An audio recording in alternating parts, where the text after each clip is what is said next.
Hi, this is Cindy Casita, my Florida Coastal team, and welcome back to our channel. Well, today we're going to talk about getting the listing ready. Now, this is when you've already got your listing paperwork signed, you've seen the house, and so you've kind of gone back and made a few notes about things that need to be touched on before it goes to photography in the house. You might want to give the homeowner a list of a few things, and I always tell them, you know what? Your garage can be a great staging area for your packing. So use your garage. Everybody knows a garage is usually about 20 by 20. So, use your garage, one side of it or back of it, front of it, something, and start packing boxes, because you know what? The goal is you're moving. And they can especially pack away some of those family pictures or some of that artwork that's just precious to them, but might be a distraction to the buyers. So, just be kind to them, but just kind of encourage them. Let's get ready. Tell them where they can buy boxes from Uline with packing tape and all kinds of bubble wrap or whatever. Just help them get excited about the process of moving and get the stuff packed, especially if they've got, closets with stuff falling out of it. It's time to purge, donate, garage sale, pack it up. You want the people to see that your house has got lots and lots of storage space. Look at them. They've been here for years. They still have lots of empty space. Keep them looking for the closet and the closet space. Good point on that one. Oh, another thing is the shower items. Make sure the day of the photography, it's even nice when you're doing showings, make sure all their personal razor and deodorants and makeup and all the paraphernalia that we have as adults is put away, because you don't want to distract them. They'll start looking at what kind of deodorant you use. Put all that stuff away. Put it under the cabinet. Get little caddies to put it all in, so that when it's time for a house showing, you can put it in a little caddy, slide it under the sink, and you're ready to go. It'll save you a whole lot of time, especially the shower stuff, because you're accenting a beautiful shower. You don't want a bunch of stuff hanging out there. Dirty clothes, hygiene products, any of that stuff. Especially the rooms. Make up the bed. It just gives such a great impression. You don't want them to be distracted by the crap everywhere. You want them to look at the room size, especially even if you're selling the furniture with the house. Declutter. Put all the crap away. On the front counter, we like to put a frame, and it's usually an 8 by 10 frame. There's two of them. One of them has the top 10 things I love about this area and why we picked this home. And then the top 5 things that I love about this house. These are my favorite things that I loved from day one and I still love, or that I've discovered about this house that are fun and enjoyable, whether it's the neighborhood or the neighbor kids or whatever it is, the wildlife that lands in the yard, whatever it is, so people will be drawn to your area, because remember, they may be coming from out of town and they don't know, east side from west side, and you want to sell them on your area, your house, your neighbors. So that's kind of a fun thing to have on the front counter.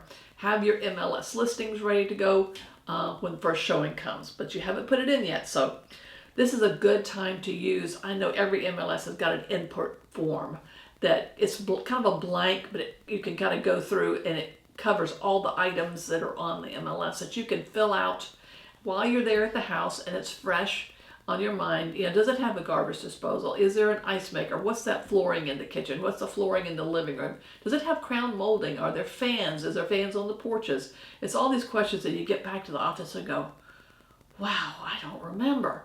This is a perfect time. It takes you through the form. What kind of roof is it? Is it shingle? How old is the roof? What kind of water heater? Is it a gas? Is it electric? Is the AC system? How old is it? These are all things you need to know to sell the house. So be sure and put these things down in your form, so when you get back and you write the words, the description words, I call it the pretty words about the listing, you'll have all that information there in front of you to be able to do an effective paragraph about this house. Talk to the owner about the lockbox. If they're allowing you to put a lockbox, this is the time to talk about the location. Please don't put it behind the house, behind the prickliest brochure they have, because we're looking for this lockbox. So make it so it's not like a Where's Waldo kind of thing, and you can't find the lockbox. There's nothing more embarrassing than looking for the lockbox. That's why I always ask the listing agents, can you give me a hint as to where this lockbox is, and they'll go, oh, go to the left of the house, past the water meter, near the garage, the garbage can, on the pipe behind it. You're like, great. So this is why I quit wearing dresses, to be honest, at showings, because I end up standing on my head half the time, or I slip down, or the pavers going to it are wet because they turned the sprinkler system on that morning to make the grass look pretty. All kinds of things can happen, believe me, and that's why I always carry a second pair of shoes too, because the grass is always gross sometimes. So, put the lockbox in a good location. Some people just don't want it on their front door. You can put that protector on that I have to protect the door, or if there's a heavy bench or there's a light post, just something. Or there's usually a side door to the garage, and that's a great place to put it, because over on the side you can get to it because there's usually a path going to it. So that's a good place for the location of that lockbox. So you're going to be ready for appointments. Verify with your seller again. Okay, when they call and want to see the house, what kind of showing time do you need? Do you need, I can pick up my purse and walk out the door, or do you need 2 to 3 hours? Because believe me, sometimes they'll be sitting in the driveway going, we're at your listing. Can we come in and see it? So you want them to be prepared to show the place, but you want to be cognizant if they have small children, or a baby's napping, or they're working from home.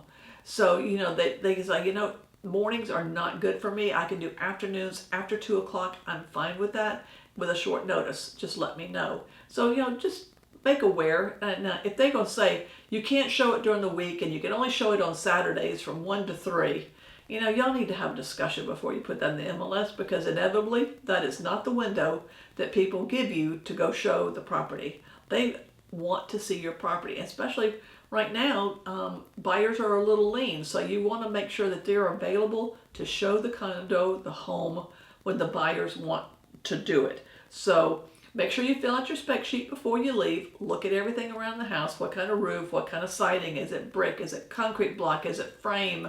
Look at the electrical panel blocks. Kind of make a note of what brand it is if you're not sure about it, so you can talk to your inspector and say, is this something I need to pay attention to that is going to come up in an inspection?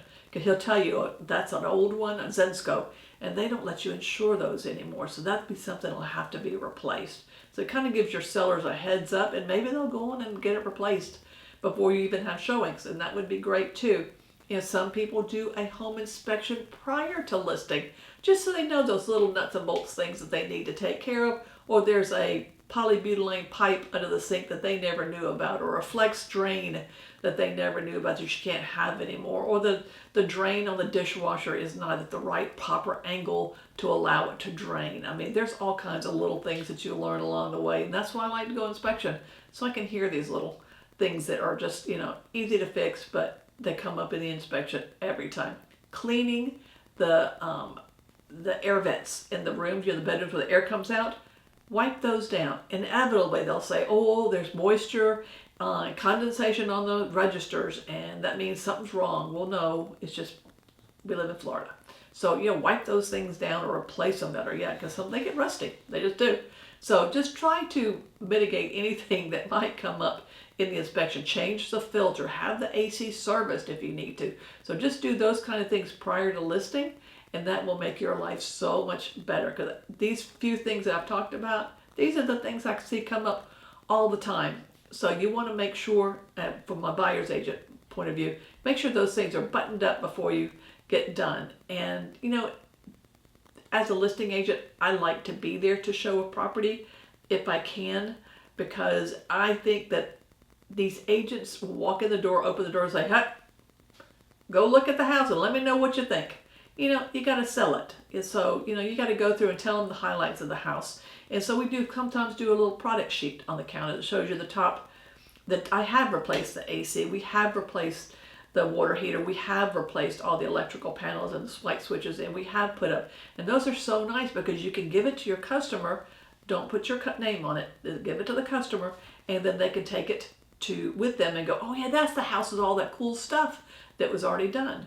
So just a few helpful hints to get your listing ready so we can get it sold. Thank you so much. Thank you for watching. If you're looking to be a better agent, or you're a new agent getting into the business, you might want to look at a couple of these new videos that we have that will help you on that process. I want to thank you for watching. If you liked what we're saying, please like and subscribe. Look forward to talking to you again.